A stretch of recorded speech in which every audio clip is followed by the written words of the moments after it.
Great. So we are at the Creative Ambassador Information Session. This is an opportunity for you to ask questions and learn about the best way that you can apply to be a San Jose Creative Ambassador and what the Creative Ambassador program is all about. Before we get started, I want to just offer a land acknowledgement. Our anti-racist journey begins with the acknowledgement that we as settlers and displanted people reside in the unceded sacred land of Native American people. We are aware that the U.S. began with its conquest and genocide of indigenous people and grew its wealth from enslaved Africans' forced labor. We in San Jose offer a land acknowledgement to the ancestors and descendants of this land who are now members of reorganized tribes and groups, including the Tamian tribe, Mumweka Ohlone tribe, Confederated Villages of Lisjan, Him Renin of Ohlone, Bay Miwok, Plains Miwok, Ama Mutsin Tribal Band, and Indian Canyon Nation. They have inhabited and stewarded the unceded lands of the San Francisco Bay Area for thousands of years. We have much to learn from the indigenous people, including the deep cultural and spiritual respect they demonstrate for our natural world. Wherever you are, we can all pause and acknowledge the Native people whose land we are on. Remember that the next step of acknowledging these communities is to learn more, particularly about how you can support them directly.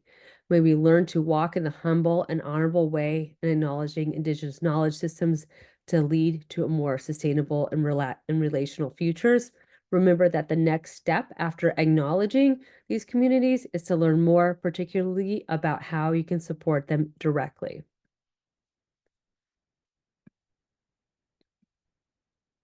So what is the Office of Cultural Affairs? And we reside in a larger department called the Office of Economic Development and Cultural Affairs. The Office of Cultural Affairs is the champion of San Jose's artistic and cultural vibrancy, resources, and vision. We are the city's San Jose's lead agency in supporting the development of rich arts and cultural environment for this diverse city's approximately 1 million residents and many visitors. The arts and cultural sector is essential elements in the character and quality of life of the vibrancy of San Jose community. And as the largest city in Northern California and the capital of Silicon Valley, San Jose is the hub and wide array of arts and cultural opportunities. Arts and culture in San Jose connects people, provides rich opportunities for participation, and fosters creativity. And I may say that the arts and cultural sector contributes around $300 million towards the San Jose economy. And on top of that, the city of San Jose's Office of Cultural Affairs gives out around somewhere between $4 and $5 million in grants every year to support artists and cultural organizations. So what are we going to talk about today? We're going to talk a little bit about the Creative Ambassador Program, give an overview about that, talk about eligibility, what the scope of work is, examples of creative expression projects, and how it's evaluated or the criteria. And we're going to look through the application itself and then talk about the timeline. And as we go along, feel free to put questions in the chat and I'll be paying attention to this. And if I miss it, I'll definitely catch it at the end. So definitely we're going to work towards getting the questions answered. So what are creative ambassadors? The role of creative ambassadors are to champion the power of expression and engage residents in finding their own creative voice. Ambassadors serve approximately a one-year term which they produce creative projects that invite and activate participation from residents and celebrate the diversity of San Jose's cultural communities. That's a pretty broad statement, but it's really about creating community connection, really being representative of San Jose. So when you are out and about doing other work outside of your creative expression project, you are still a creative ambassador. So you can kind of parallel that maybe to a poet laureate where when you are out there representing Santa Clara County as a poet laureate, you were also part of Santa Clara County. Similarly, you are part of the city of San Jose.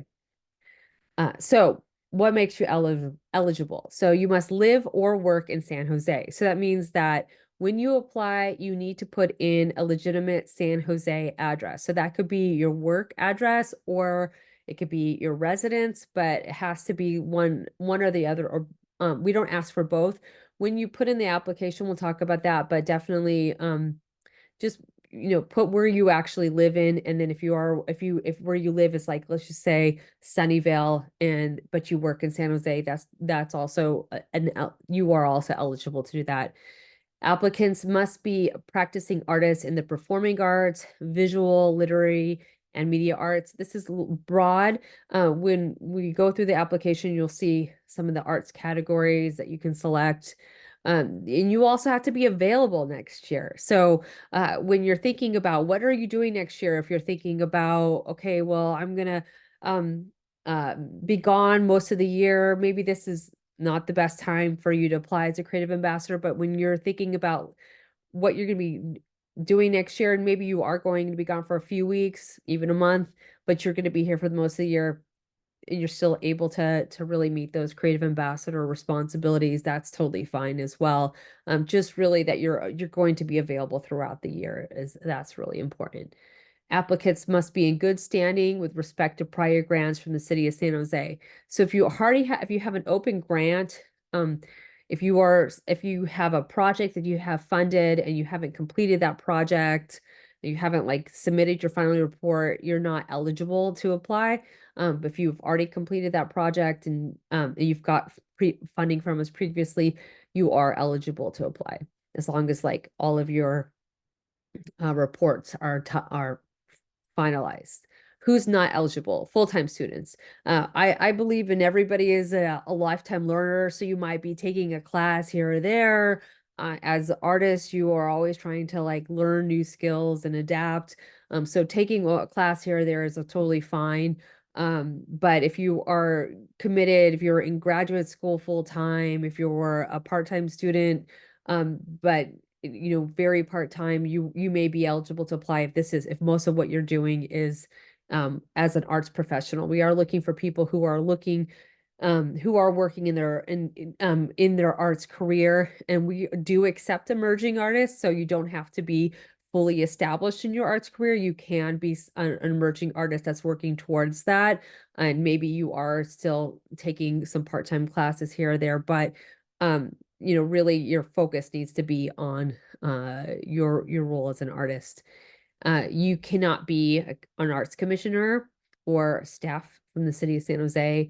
And if you have incomplete applications, or you fail to respond to one of the questions, or you're late in the application, unfortunately, we can't accept that. We try really hard to give you a lot of time. This time we had about close to 8 weeks, and we still have office hours that are open, and I'm definitely here for you as you fill out those applications, but definitely don't leave anything blank. Don't forget to add every piece of the puzzle, because it would deem your application ineligible, and I wouldn't want you to put all that work in to get to the end and not have that. So what do you do? Like, what is it that a creative ambassador does? Like, what's the scope of work? So really, part of it is like promoting the importance of creativity in everyday life. Really, one of the things that we try to do in our mission is really connect that creativity and arts really connects out into the community, really creating those bridges. So you being active on social media, using the hashtag 408 creates, tagging us on Instagram or other social media, partnering with us during our We Create 408 challenge. I can talk a little bit about that. That's like in April. That's a big creative expression challenge that we have. Participate in media interviews. We do have content magazine profiles, but we also have a couple of other ones that we feature like on our local blog, and then act as a representative cultural expression at a local event. So you will get invited to a lot of things. You don't have to go to every single thing, but when you're invited to something and you're introduced as a creative ambassador, then just know that you're part of that that network, that community. Um, produce a creative hands-on project in San Jose that engages the public in creative expression. This is really the you part. This is really like going to be an important part. We'll go in a little bit deeper about this, but really about how, like, what do you want to do in the community? And then attend quarterly creative ambassador meetings. And these meetings are really meant to build community with the other creative ambassadors, but also just to add a little bit of professional development and insight into how you can work with our office. Like we have somebody come in and talk from our events team or from public art. Just really an opportunity for you to get to know each other, and then meet one-on-one for a project engagement, mentorship, professional development with our staff, that being me. So we create a cadence for really starting to get you on the road to where you want to be throughout the year, and checking in and sort of having that ongoing engagement. And that is something that we do quite frequently. Let's see, a quick question here. Okay, what if I don't live in San Jose, but my music project takes place in San Jose and the last place of employment before retirement was San Jose? That's a really good question.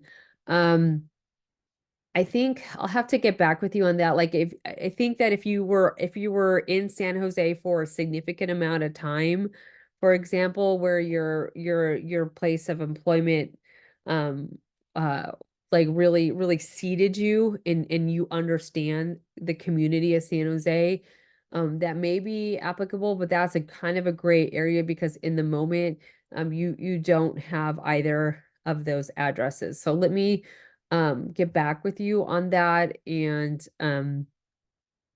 yeah, that's a good question. Actually, I haven't had that one before. Your creative expression project. So let's talk about this. Let's give some examples of what those are. So this is really a broad application. This is really about who you are as an artist and what community or communities you want to engage with. And this is something that has something I want you to put a lot of thought into. So I'm going to give you some successful examples of creative expression projects. So Hita Shirodkar has this project called Drawing to Discover. And what she did was identify different neighborhoods in San Jose, historic neighborhoods, and identify neighborhood leaders, neighborhood knowledge keepers, and had those neighborhood knowledge keepers give a background and a history of that location or neighborhood. And then she created these organ sketch pads that people were able to sketch the architecture and sites around where they were walking. And this gave it the opportunity for people to learn both how to sketch in watercolor, but also a little bit of background of that particular neighborhood. And this was and you came away taking an artifact, and this was something that people were able to bring families to, but also really was a lot about like that discovery of what San Jose is about. Another example is behind me, and I'm going to sort of move my head to the side. This is a painting by artist Rowan Victor, but this painting behind me by Rowan Victor was really a part of Brandon Liu's creative expression project, I Heart San Jose, where he went and asked the community to share poetry, photographs, stories of San Jose. He did workshops and he did this on social media. He gathered these together, and then he commissioned a Rowan Victor, who's a muralist and illustrator, to paint something of San Jose. And this is what she came up with. So there's also a lot of connecting back to other artists within that space. Together We Create is a mural collective. They do a lot of community-based projects. One of the successful projects that they did was something called the Community Peace Project. They brought in a dance troupe led by this choreographer Leviathan, and another community group called the Urban Peace the Community Peace Project, and they created this Urban Peace Day that had a dance battle, skate battle, and then painted murals. And they do these temporary murals that the community can learn how to paint these temporary murals. And they're kind of, I think they're about like 12 by 12 in size, and sometimes they are on walls. This one specifically was at Mayfair Center. And so they were able to sort of make that introduction to street art, dancing, skating, all connected um, together by bringing in different artists and muralists throughout that time. Oh, you can't, okay, you can't see my video. I can't, all right, I didn't realize you can't see me. Okay. Um, all right, I didn't realize that. Okay, let me stop the share real quick so you can see this video. I thought that you can see me. Okay. I think that all right, so here I'm going to give you another shot of Rowan Victor's mural that she did. It actually is a large painting that you can place in different locations. I have it here as a screenshot, but it has different icons of San Jose around it. But this wasn't her, she was not um the artist in this case. In this case, it was a poet, Brandon Liu, who actually connected poetry and art together. So that's a little bit better. I'm sorry that I didn't realize that my head was like hidden. Now you can see me. But I am going to go back to do the screen share because I still have more of the presentation to share with you. That must have been weird to not know who's behind the picture. Okay. So TWC, they're an amazing group, very community oriented, really have a very long history. The founder, Whisper, has started in 30 years ago, this collective, and then added on more people throughout the years.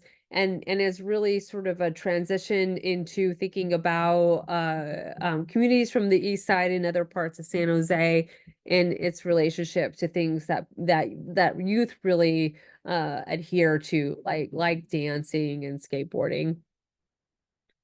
Ricardo Cortez really was able to evolve his project over time. Some people know him as Lowrider Fever or Tijuana Rick. And what he did was really connect the history of Nam June Pike, new media art, and maker space with lowriders, and how you can connect. He created these workshops and an exhibition where he taught teens how to plug in to sort of illustrate their culture, lowrider culture, and then you can actually receive sound, and then the lights would change to that sound, and these would also be examples of things that you could fit in your bikes and your cars. And since then, he's actually gotten other grants from us, like the ABCs of Lowriders, and he's also been featured on PBS NewsHour. So let me see if this video will play for you.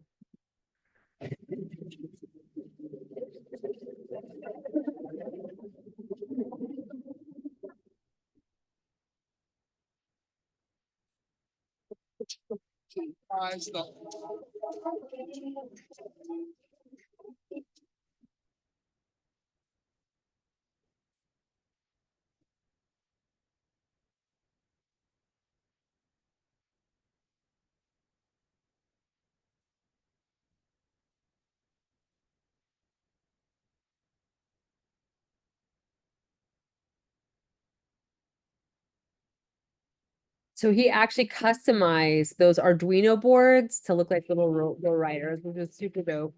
And then and then he had these transparencies where you can actually draw and illustrate on that you put right in front of there, and then made an exhibition about it.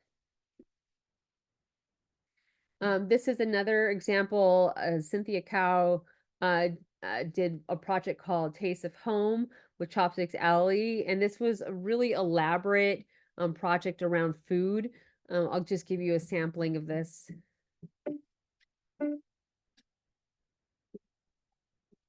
Oh, you didn't hear the sound. Okay. Thank you for letting me know about the sound. The sound actually, there's actually no words to it, so that's the good news. On both of these videos, so I'll just kind of talk over it, but just giving you some background into this. A lot of this was around research and discovery around food and what people consider to be food, and just making these illustrations and block prints around that, and then taking that into an exhibition format and doing different workshops with Chopsticks Alley. This did turn into a book, and then over time, this ended up going into an exhibition. Similarly with the one with Ricardo, that one also did go into an exhibition in the Lowrider Fest at the now Creekside Social location. And then yeah, it was also a really big year because this was also the year that we had the lifting of the lowrider ban. And this one was in 2011 when with Cynthia, where she was working with these different screen printmaking styles where people were like talking about the food that comforted them. Okay, yeah, there's sound to the video, but for some reason I can't get it to play. But the sound is just literally like a background music, so it's not gonna affect the visual content of it. So before I get into the criteria, I just wanted to share that the array of creative expression projects is really broad. And if you look at the ones that are on our website today, they're all quite different, and they really target different audiences and have different styles. And there's not a right or wrong way to do this. But I think that one of the things that's really, really important in your application is understanding how the panelists are going to review your creative expression project. And there's like this idea that you have, but it's about how you organizing it and how you put it into place. And so they're given a rubric, and that rubric is going to show these particular categories. And in these particular categories, they're going to be scoring each project, and they're going to be looking specifically for what that means in each project. So I want to go over each of these because I think this is really going to be important, and we're going to go even more further into this once we get into the actual application. But artistic track record, so we do want to see that you have been actually creating artwork. So this is something that you are as an emerging artist, that you're demonstrating where you're going. But if you're a mid-career or further along artist, definitely put that artist CV in there. You do need a CV. It doesn't need to be a CV of your work experience, but a CV of your art experience would be preferable. It's good to have that work experience if that work experience shows that you've engaged with the community. Like if you have had community projects that you've done, that would be a great thing to see in that.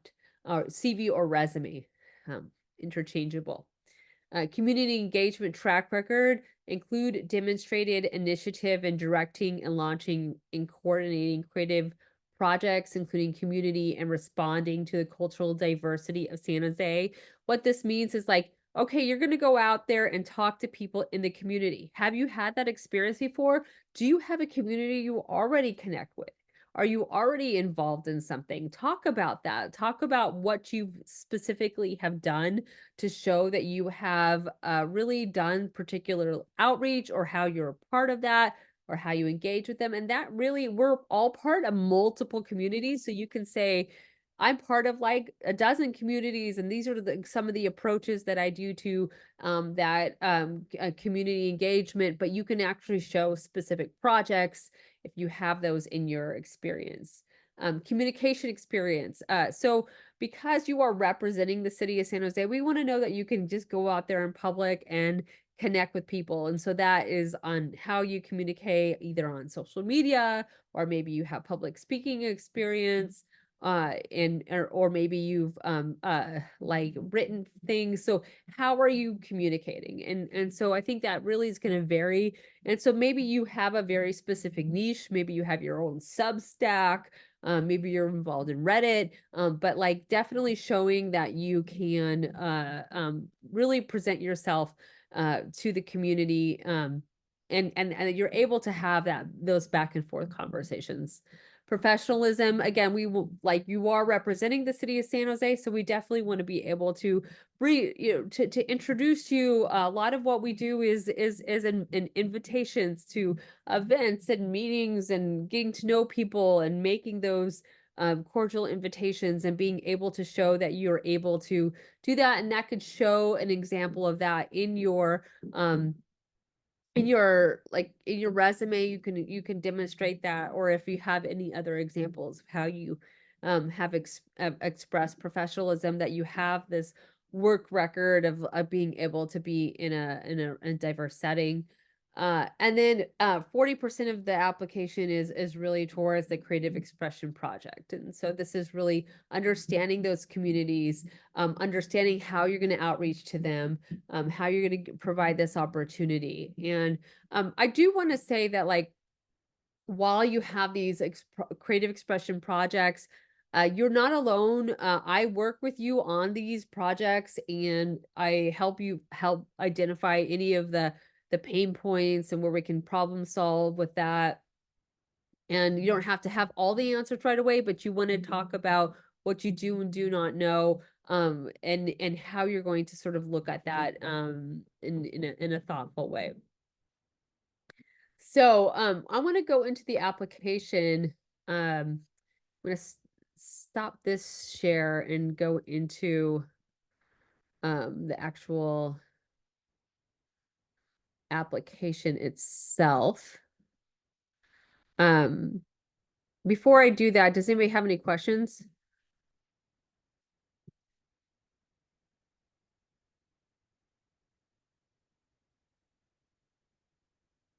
Okay. So when you set up an application, who's already set up an application? Not everyone. Okay, so you're going to see this page here, and this gives you some information. It gives you some information about how to get back to the scope, the eligibility criteria, the valuation, this is page here where it says how to become a creative ambassador. Okay. Uh, and in the guidelines. By the way, the compensation, you get $9,500, and I'm going to talk a little bit about how that gets distributed. That's not all at one time. I do want to talk about the fiscal sponsorships and stuff like that. So you can see a preview of the application here, which gives you a lot of information that you can download this and start to do something in a Google Doc rather than doing something directly online if you want. And this gives you some basic information on here.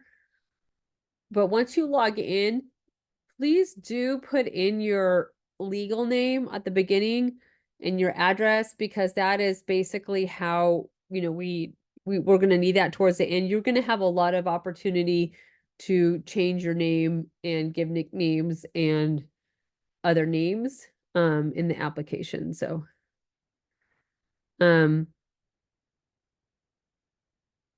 okay, so one of the questions, what if some of those things were done in context of employment, such as art teaching? Yeah, I think if things are done in the context of employment, those count. Those are lived experiences. So if you've done marketing communications, if you've done art teaching, definitely like elaborate on that, especially if you can like talk about things that are project related. So we just have an understanding of where you're at. One of the things that we've been trying to do with the application is also trying to make it where we have different approaches to how you can answer some of these things. Some things are going to be text-based, but we also understand not everybody is a writer. And that's really understandable. And we want to be able to provide opportunities to submit things differently. So when you apply, you're welcome to add your pronouns. And if you go by another name, so when I mentioned put in the beginning your legal name, because we do actually need that information for processing, you can put your other names here, and that lets us know, okay, well, you want to be identified as this other person, or this other name, not other person, but other name. That's fine. And then connection to San Jose. So do you live in San Jose? Do you I'm gonna have to answer some of these. So I'm just going to just like put things in as I go through this as a test. And then if you're applying as yourself as or a collective. So I want to talk about this for a minute. You can apply as a collective, but what that means is, like, a collective is an art group or an artist group that's an initiative that's the result of a group of artists that work together, that have experience working together, and they have their own management, and they have their own goals, or have their own aims, they have their own values. So if you have not worked with somebody before, it may be we could usually see that in the application where it kind of seems a little sticky. But if you are a collective that has been working together, and you're like, we're a trio, we're a duo, and this is how we work, and you have your name, that's okay. I mean, TWC is an example. Together We Create, they've been working together for many years. They really know each other. They really see themselves as equal partners in this. Whoever is putting in the application is responsible for dealing with all of the paperwork and all of them, the money and all that stuff. So that is the person who is going to be the point of contact. So if you have a collective of like a few people, and you have one person that's usually good at the business admin part, that's probably the person you want to choose. It really depends on how you've negotiated your relationship. So I'm gonna, in this case, say apply by myself. Basic websites of whatever you can provide, a bio, uh, and then artistic discipline. We understand that people are multidisciplinary. They really work across this, and this is really a grant for artists. So really, in the bio and the artistic disciplines, really talk about yourselves, individuals and as a collective. And if you're part of an arts organization, what if you're part of an arts organization and most of your work is with them? Can you apply as an individual artist using that experience? I think you can, as long as you can apply. If you've been part of an arts organization, you can, if you can define what your role is in that. So it's, I think that a lot of artists are very multi-hyphenated and hybrid. And so there is a lot of gray area, but try to parse out and talk about yourself and that, because when you are a creative ambassador, we're not looking at your organization. We're looking at, what did you do? Like, who are you? Right. And so that's pretty important. So it's similarly in a collective, you may be part of a larger collective, but you may be the person who did the fabrication mostly. And you want to really kind of define that a little bit. And question of, I've been part of several panels of arts education. Does that apply to community engagement?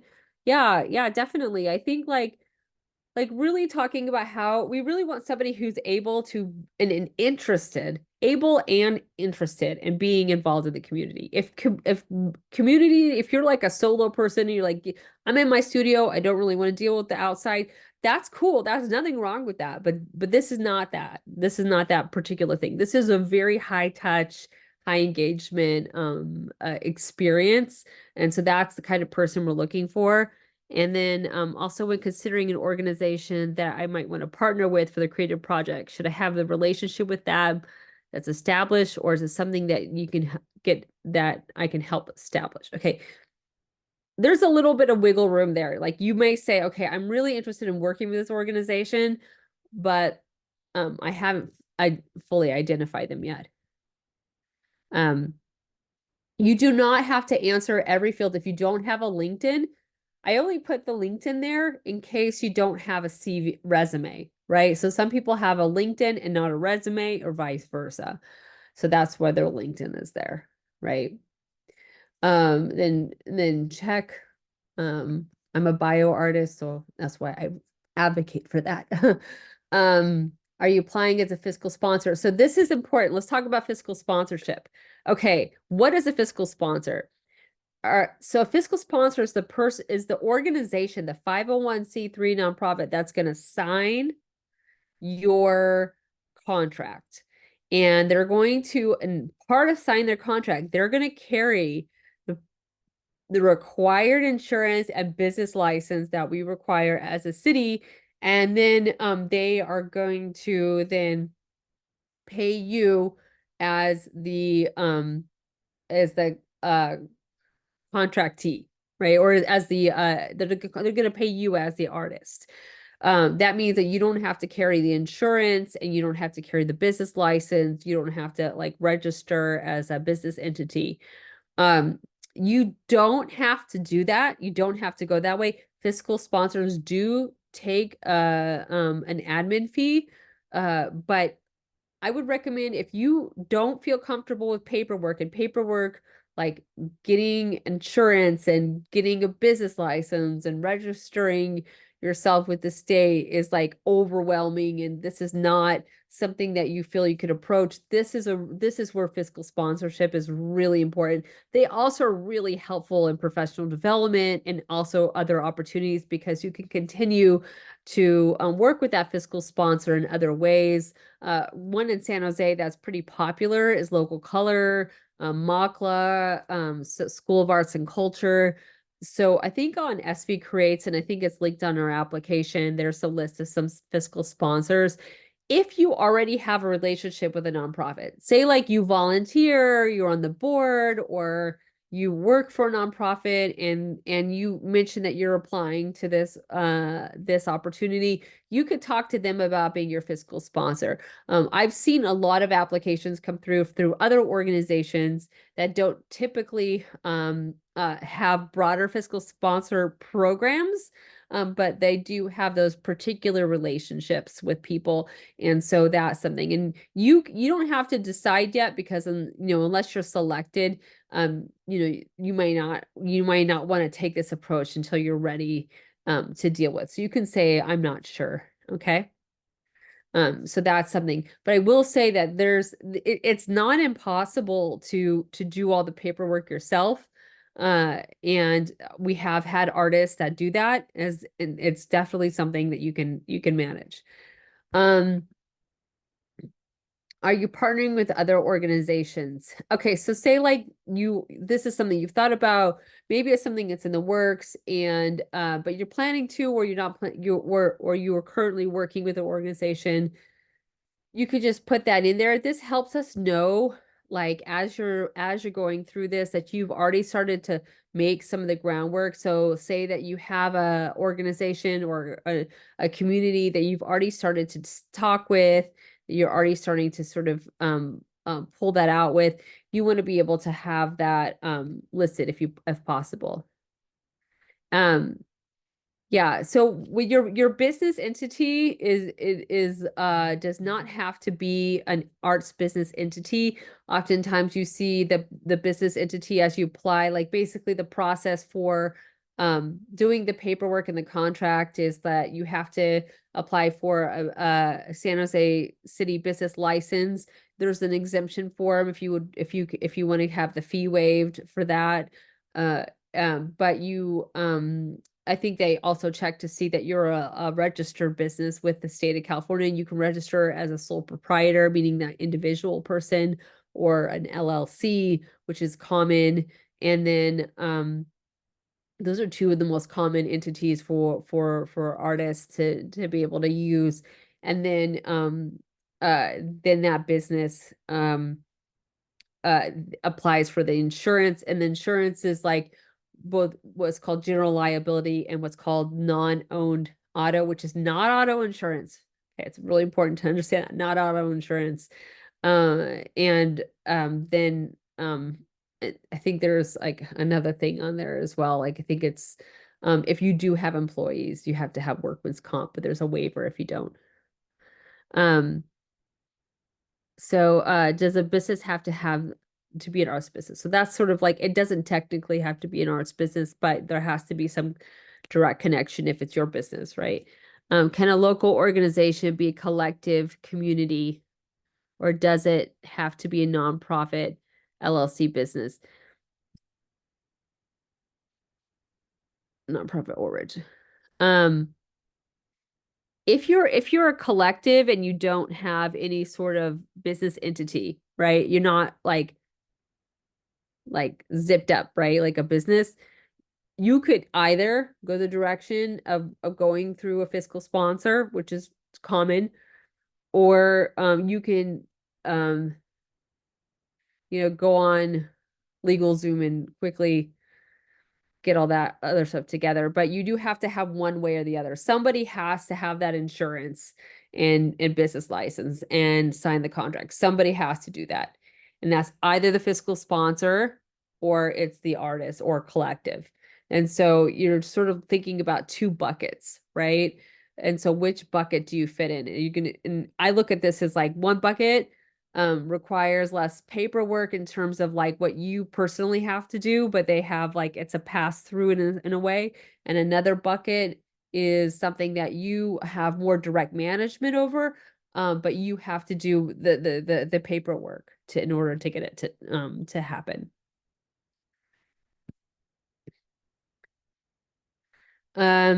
Eligibility, we talked about the eligibility.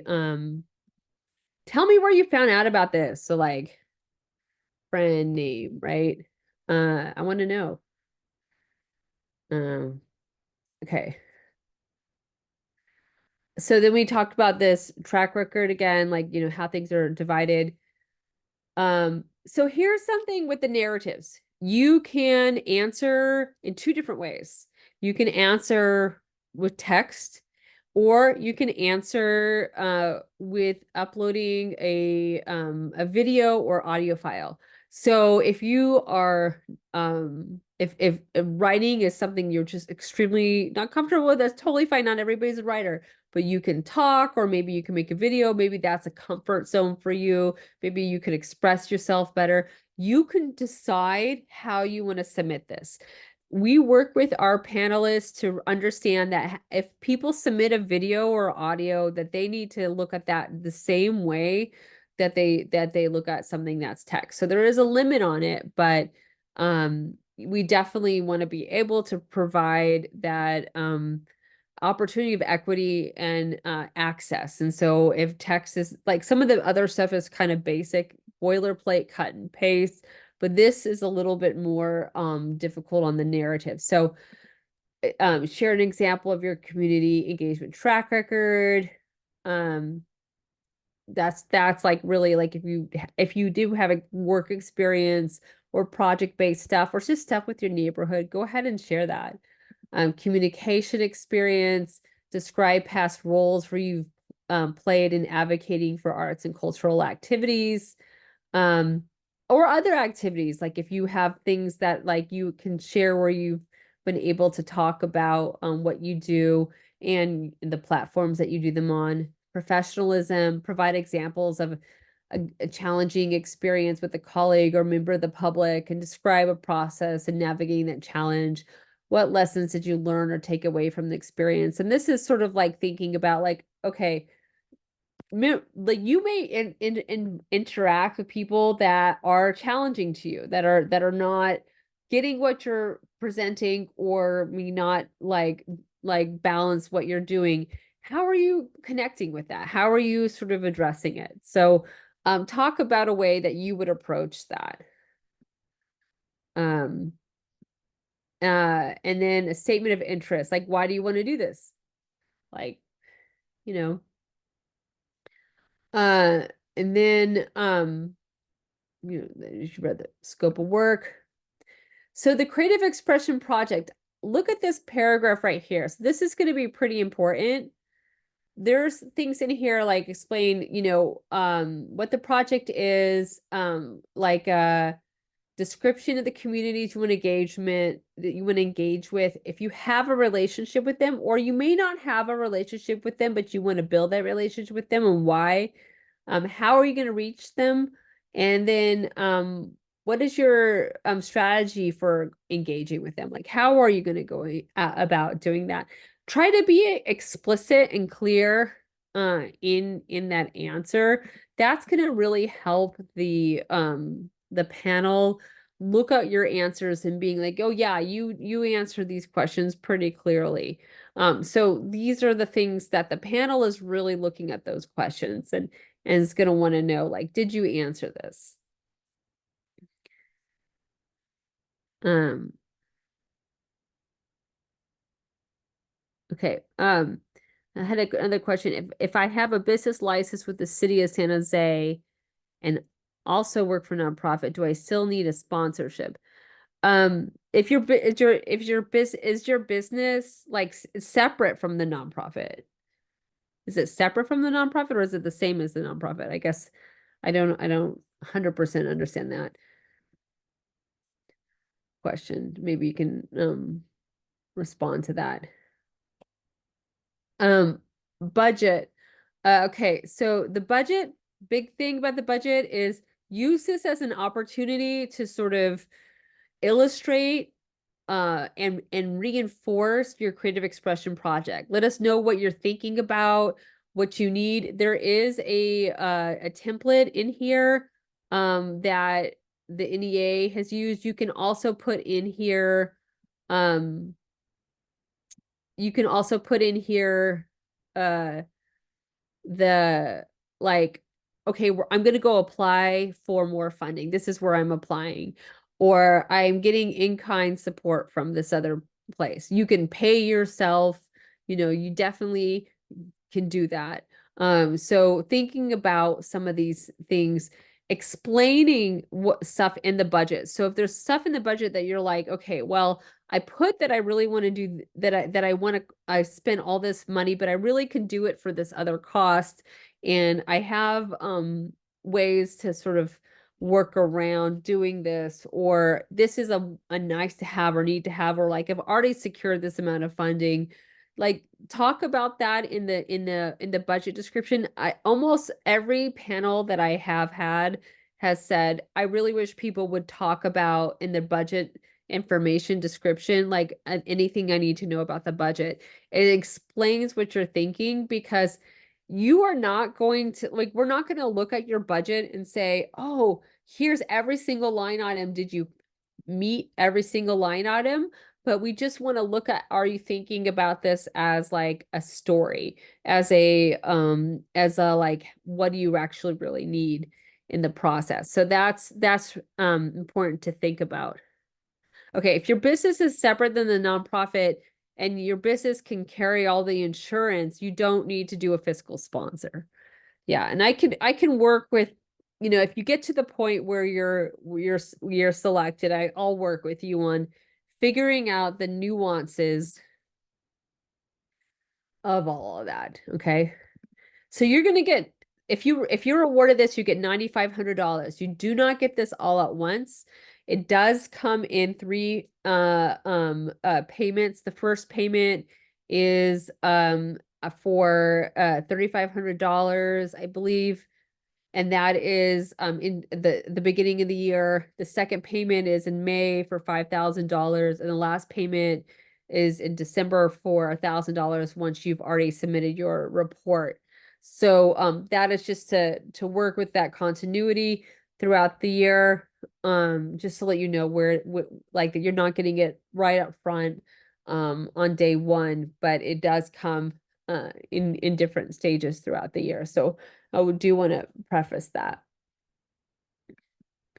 I'm just gonna put test here, test. Oh, I'm supposed to do a budget. Okay. Um, yeah, this is mostly the end of the thing, and there's optional demographic information. It's helpful for us to know what you're thinking. But I just want to make sure that I do want to make sure that I'm sharing this screen here. Okay. I like stop share. This goes all over the place. Okay. You know, this page here has a link to slide room and the eligibility criteria. I'll replace the talk from last year here. And then we also have a office hours that you could sign up for starting next week. And then fiscal sponsor information right here, which like links to some of the fiscal sponsors that SV Creates has suggested. And then going back to the application, I just want to share the timeline.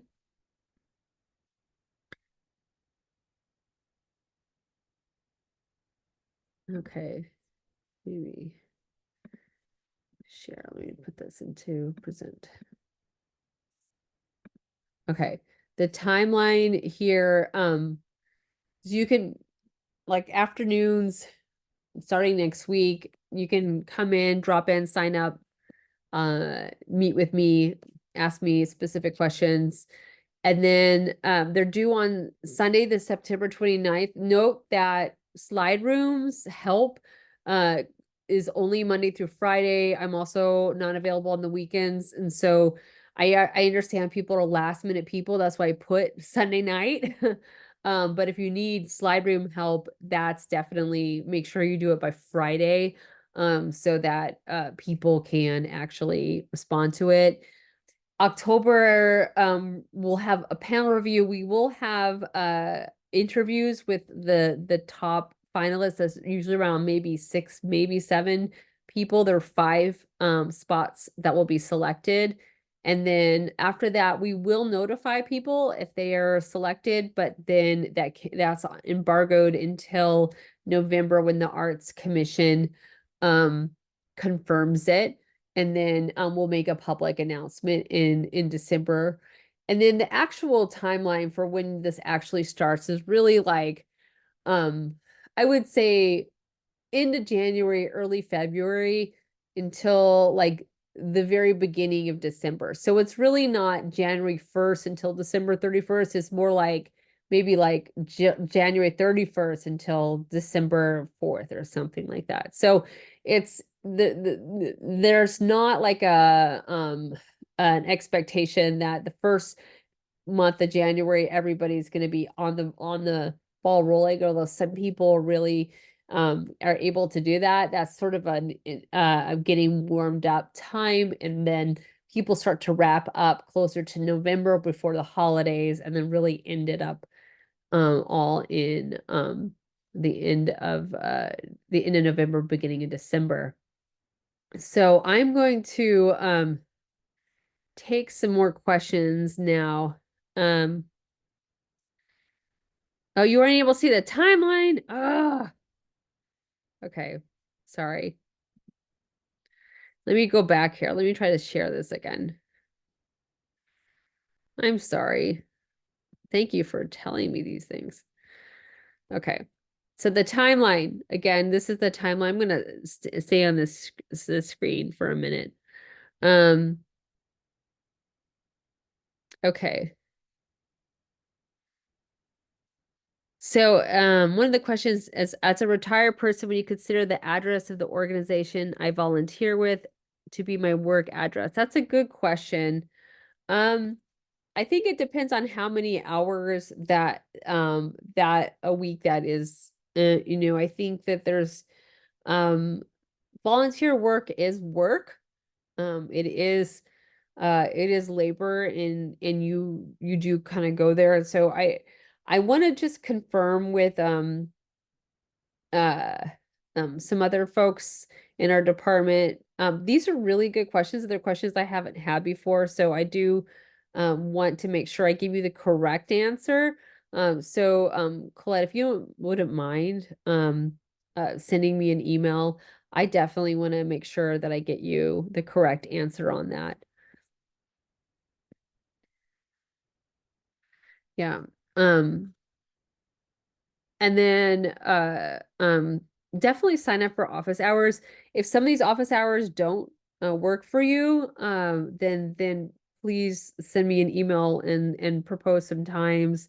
I do I think that where I won't be able to is the very last minute, like Sunday night. I'm not going to be able to respond to you right before these applications work. So get in there and get started and like download the questions and work on in a Google draft. Really look at specifically line by line what it's asking and think about how would I answer this question in the way that it's asking. Because when the panelists come in, they're going to be like, they're basically going to line it up. They're going to be like, what's 1 to 1? What's 2 to 2? What's 3 to 3?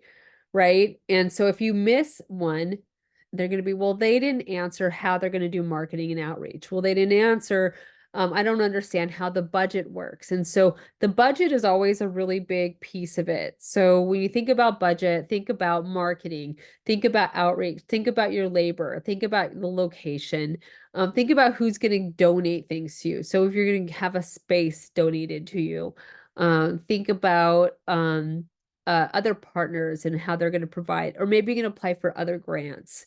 And then, you're going to look at, okay, how do I wrap this within this other grant? So those are all really important things to think about with the budget. And I'm happy to like answer more of those questions as you start to get into it and just be like, you know what, Danielle, I'm really not sure does this fit in this? And if I don't have the answer, I'm gonna go ask and get it for you because I do want to make sure that there are some I've seen some I've had this year a couple more gray area questions that are really good to answer, and I want to be able to make sure that those are clear and available for everybody once they applied. So any more questions on this?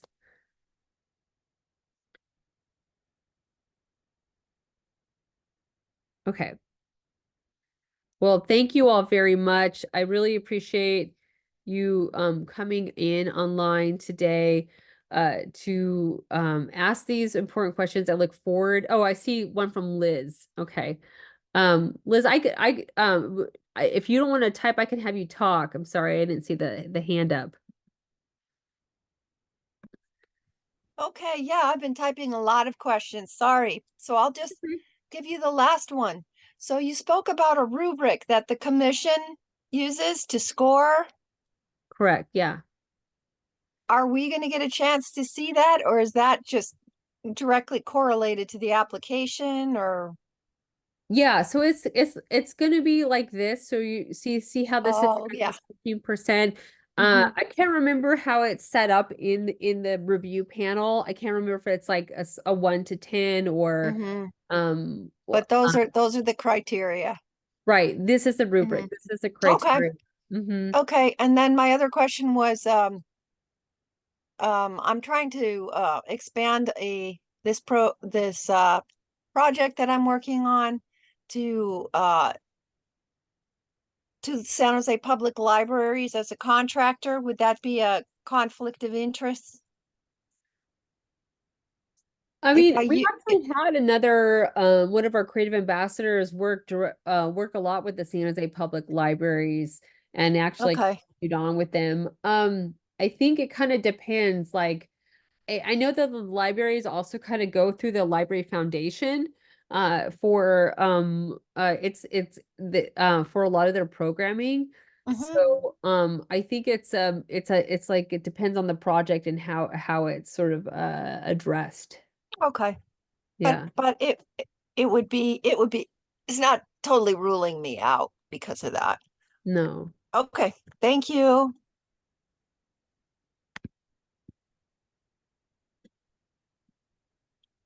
Okay. Anything else? Anyone else? Okay, is it possible to meet or speak with you a specific situation? Yeah, yeah, I think that's what the office hours were. Last year I tried to do them at noon, but I don't think it was good for anyone. So I only had like one visitor. So I put them at 5 this year. Hopefully it meets people's schedules more. Yeah, definitely will the office hours are for more for those one-on-one type of situations. And you're always welcome to email me as well. Okay. Oops, I was trying to get this last slide up, my email, but I'll put it in the chat. Um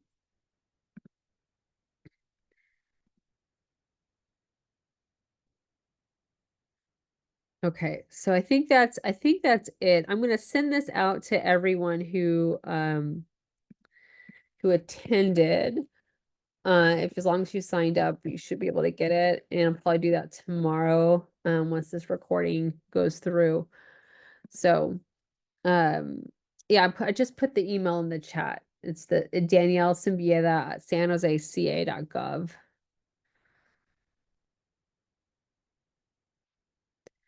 Okay, well, thank you all. I look forward to seeing your applications, and I am a very impartial person in this. Do not make any decisions. Just want to put that out there. I'm rooting for everyone and no one at the same time, okay? But I want everybody to have a good experience, and I'm trying to make that happen. And yeah, one last question. Okay, Alonso. Sure.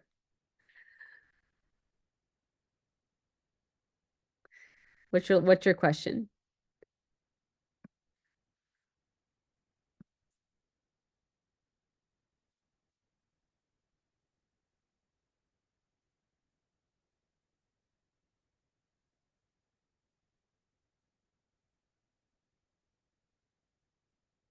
Alonso, do you have another question?